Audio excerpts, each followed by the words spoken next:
শুল্ক আরোপের স্বেচ্ছাচারিতা এবং নিষেধাজ্ঞা আরোপের হুমকি দিয়ে ক্ষমতায় আসার পর থেকে সমালোচনার মুখোমুখি হচ্ছেন মার্কিন প্রেসিডেন্ট ডোনাল্ড ট্রাম্প। বিশেষজ্ঞরা শুল্ক যুদ্ধের বিষয়ে একের পর এক সতর্কতা উচ্চারণ করে গেলেও নিজের সিদ্ধান্তে অটল ট্রাম্প। প্রেসিডেন্টের পাশে এসে দাঁড়িয়েছেন মার্কিন ব্যবসায়ীরাও।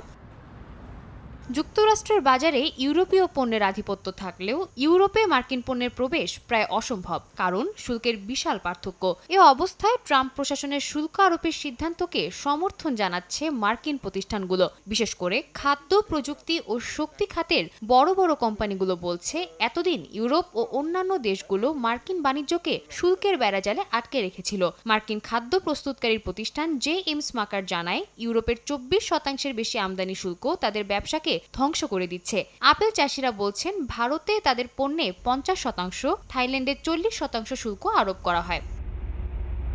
শুধু খাবার নয়, অন্য খাতেও ইউরোপের বিরুদ্ধে শুল্ক বৈষম্যের অভিযোগ তুলছে মার্কিন ব্যবসায়ীরা, যার পরিপ্রেক্ষিতে স্ট্রিমিং কোম্পানি ও ইস্পাত শিল্পও ট্রাম্প প্রশাসনের পাশে দাঁড়িয়েছে। স্ট্রিমিং কোম্পানিগুলো বলছে, কানাডা ও তুরস্কের মতো দেশগুলো তাদের ডিজিটাল সেবার ওপর উচ্চ হারে কর বসিয়ে মার্কিন কোম্পানিগুলোকে প্রতিযোগিতার বাইরে ঠেলে দিচ্ছে। অন্যদিকে তেল ও গ্যাস খাতের বিনিয়োগকারীদের অভিযোগ, মেক্সিকোর মতো দেশগুলোর কড়া নিয়ম মার্কিন কোম্পানিগুলোকে স্বাভাবিকভাবে ব্যবসা করতে দিচ্ছে না। এই পরিস্থিতিতে ট্রাম্পের শুল্ক নীতিকে মুক্তবাজার রক্ষার হাতিয়ার হিসেবে দেখছে ব্যবসায়ী মহল। তবে বিশ্লেষকদের একাংশ বলছেন, শুল্ক যুদ্ধ বাড়লে বিশ্ববাজারে অস্থিরতা তৈরি হতে পারে।